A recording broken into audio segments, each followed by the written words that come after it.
Hello everyone, thank you for coming to my presentation.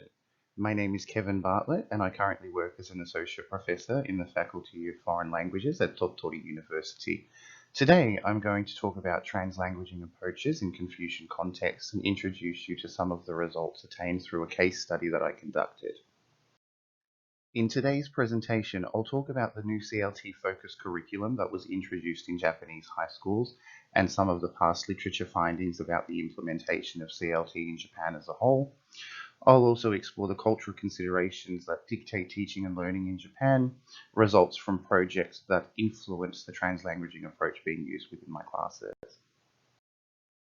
This project came about as a result from two separate projects that I was working on. One was part of my Doctor of Education project, which looked at teachers and students' experiences within the communicative language course of study, the new curriculum guidelines in Japan.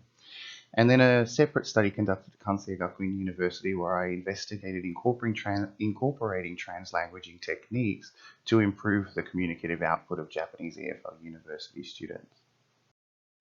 The phase-in of the new communicative curriculum started in 2013 and was fully implemented by the beginning of the 2016 academic year. The curriculum encouraged teachers to move away from grammar translation methods and approaches in the classroom to more communicative methods.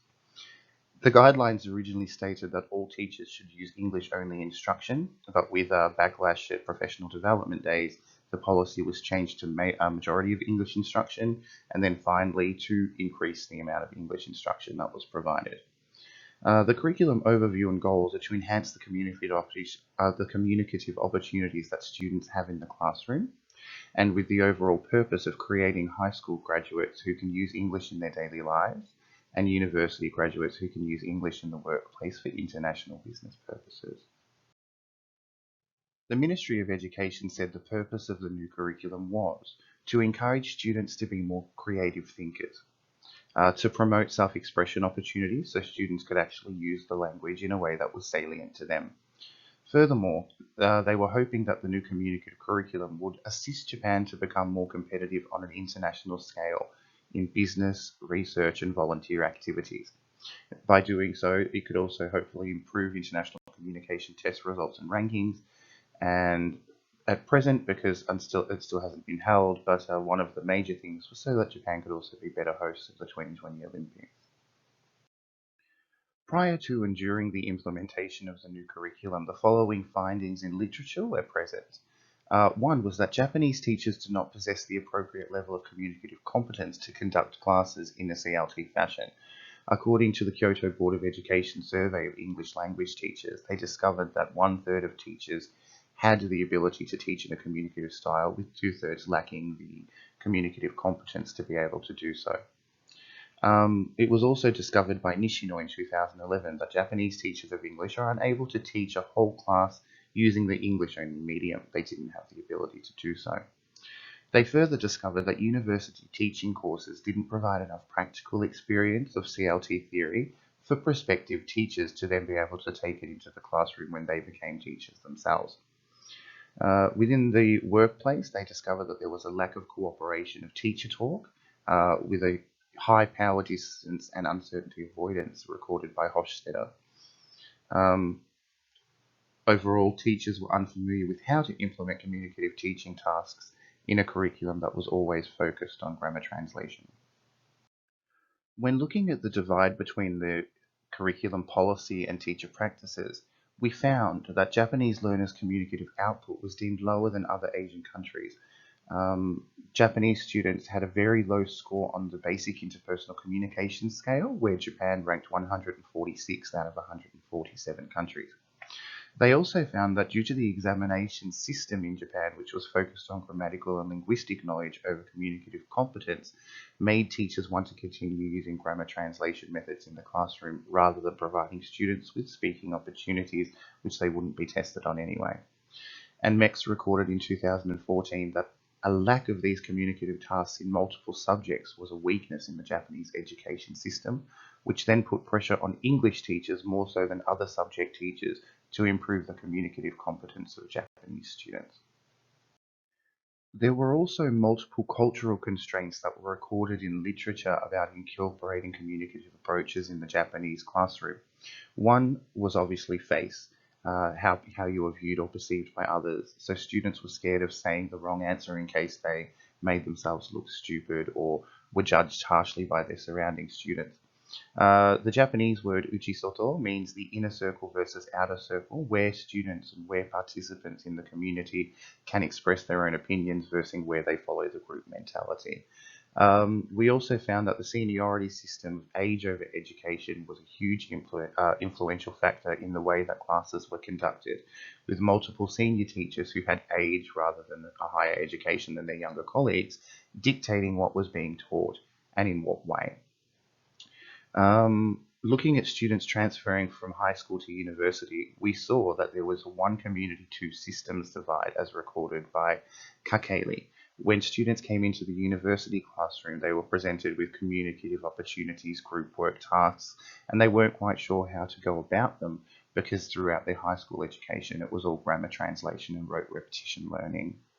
The further culture of teachers being the holders of knowledge and students' roles in the classroom being to absorb that knowledge was also found to be a hindrance to incorporating communicative techniques in the classroom because students were unsure if they could actually communicate their own opinions if their opinion went against what the teacher seemed to have. As mentioned earlier, there's a group mentality in Japan where students should act, behave the same way, and usually have the same opinion. So when it came to communicative approaches, students were always kind of choosing the standard answer rather than expressing their own opinions.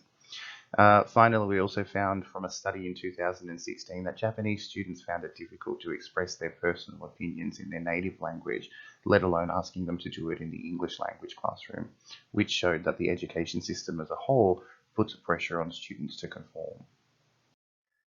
As mentioned in an earlier slide, English teachers are the ones who have been tasked with improving the communicative competence of their students. And even in the mixed policy in 2014, it was found that there was a divide between communication and English ability. And the divide reads as follows. In regards to communication, the goal of communication is to improve the interpersonal skills of Japanese students to express their opinions, feelings, and ideas to the group in Japanese via the medium of speaking and writing. When you look at the English specific curriculum policy, the goal was to improve the communicative abilities of Japanese students to express themselves in English on a variety of topics. However, within other classrooms and within other key learning areas, it was found that teachers aren't being pushed to incorporate communicative approaches and that most of the baggage associated with getting students to communicate was left to English teachers only.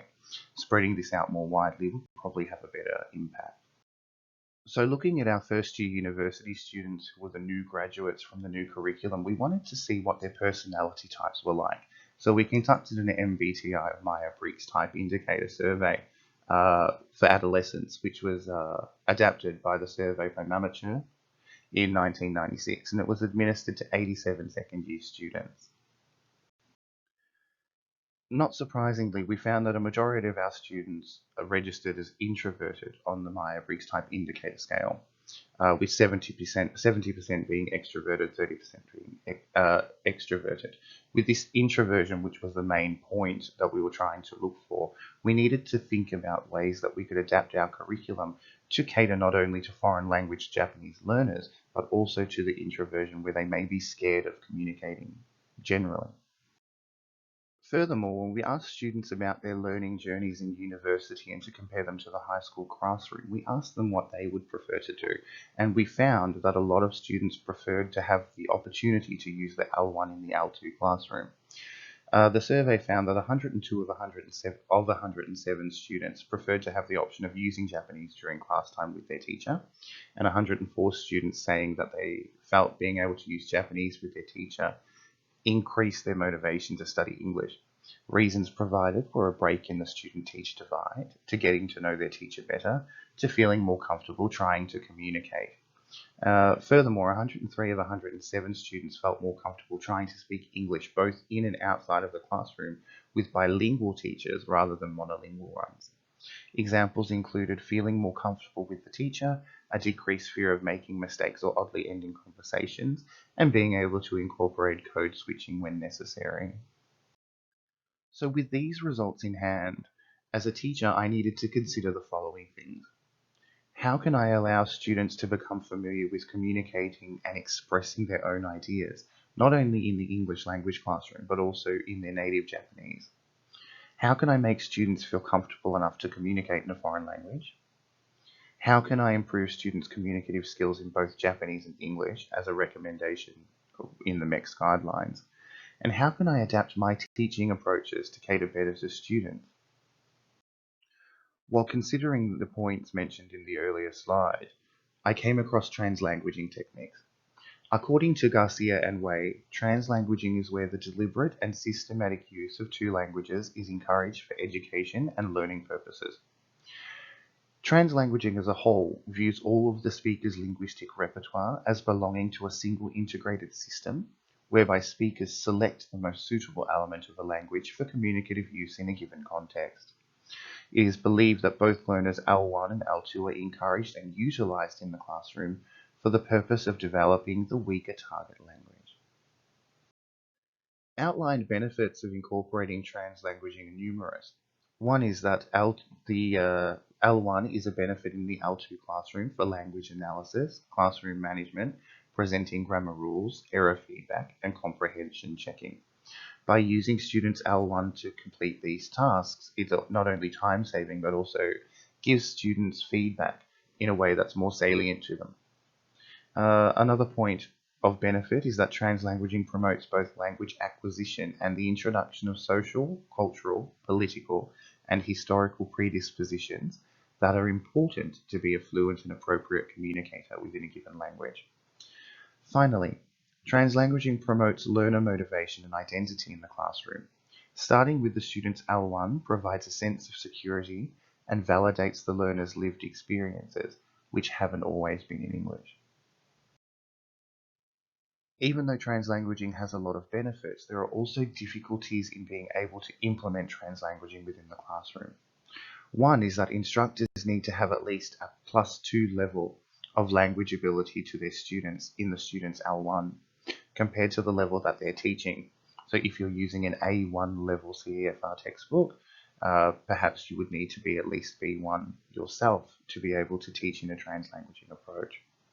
Um, Translanguaging is also mainly used within ESL context, where speakers of numerous languages are within a country that is an English-speaking country, and they're speaking English within the classroom, learning English, and then taking that language outside of the classroom to learn it. But within EFL context, there's still not a lot of research done, and when students end or when students leave the English classroom, they go back into their native Japanese language. Furthermore, a lot of content teaching is required within translanguaging classrooms, so an understanding of content beyond the textbook becomes essential for task and topic-based learning. And one major point that needs to be considered is the consistency of code switching and dual language use regardless of time constraints. Switching to and from languages also does take up a lot of time because you're repeating the same thing in two languages, but also abusing translanguaging techniques and falling onto the student's L1 rather than using the L2 in difficult situations is also something that needs to be considered. So to see if translanguaging approaches would have a benefit on my students, I selected a second year reading class, and over a 16-week period, I taught using translanguaging approaches. So there were two classes that I taught using translanguaging approaches and two classes that I taught using English medium approaches, which is the standard norm in most Japanese university classrooms. I then compared the results of midterm tests, final tests, presentation scores, and then an end of course survey to see if student motivation was impacted positively or negatively based on incorporating translanguaging techniques. So a basic class summary would be as followed. In the translanguaging group, I would allow for the L1 to be used in the classroom. I would create and adhere to a can-do list, so any new vocabulary that was studied in the class the week before, they would have to use in English and follow through without falling back to Japanese. I would use translanguaging to guide students into using English if they were talking in their native language doing group tasks. I would also allow dual language material selection so that students could read about a topic in Japanese and then read about the same topic in English to boost their language abilities. And I allowed those students to use both languages inside and outside of the classroom with me. In the English medium classes, it was a majority English only classroom. I'm not going to say it was 100% English because there were some times when I needed to use Japanese, but for the most, classes were conducted in English. I would change students to English only expressions regardless of the can-do list, so I would make them use English a majority of the time, even if they were struggling. That they must only search for materials in English, and that they were only allowed to inquire in English to me inside and outside of the classroom. Results of tests and presentations showed that the translanguaging groups had a higher retention level of content and a higher output level of English. As you can see from the midterm test results to the presentation scores, each and every time there was an increase in the divide between the median scores for the English medium groups and the translanguaging classes, thus showing that translanguaging had a positive effect on the students who were taught in the approach. Thus, we can observe that the translanguaging group showed a higher retention rate of content, a substantially higher participation rate when it came to sharing personal opinions, and that they retained a higher level of spelling, grammar use, and motivation. The two translanguaging classes showed a 5 and 6% score increase respectively, compared to a 1 and 2% drop in the English medium groups. We could also see that in relation to the presentation, students met more of the criterion in the English medium groups, and that they asked 42.8% more questions of presenters went during question and answer times in the English medium only group, even though these questions were being asked in English to the groups presenting, and that there was a higher level of L2 retention, use, and accuracy recorded. When course satisfaction surveys were given out to participants, we could see that the students in the translanguaging classes had a much more positive experience than those who had undertaken the same class with the same materials in an English medium only group. We could see a course satisfaction average of 4.7 out of 5 in translanguaging compared to 3.9 out of 5 for English medium groups. We can see that the students feel that they were able to learn from the teacher with a 4.8 out of 5.0 compared to a 4.0 out of 5.0 for English medium groups. And students actually had a sense that the English was improving alongside using their native language, with 4.6 out of 5 being recorded for translanguaging groups and 3.8 out of 5.0 being recorded for English medium groups. We could also see that students' feedback was much more positive. They felt that they were making friends, they felt that they could communicate more, they felt their enjoyment for learning increase, when students in English medium classes didn't really seem to see a difference. In conclusion, results of this study showed that translanguaging approaches are a viable option to improve Japanese students' communicative abilities, understanding of language, and motivation to study English. We can also see that students had more opportunities to talk with their classmates in English, even though they had the option of using their L1. We could also see that students were able to have more of a feel for the learning taking place in the classroom, and that the content material became more comprehensible and meaningful, and that in course surveys, students recorded a higher level of satisfaction. Although this study took place in Japan, I'm sure that if you incorporate translanguaging approaches in some of your lower level classes in your own countries, regardless of which Confucian context you are teaching in, that you'll be able to see the benefits translanguaging approaches can have on your students. Thank you very much for listening to my presentation. I hope you enjoyed it and that it gave you some good ideas. Thank you very much.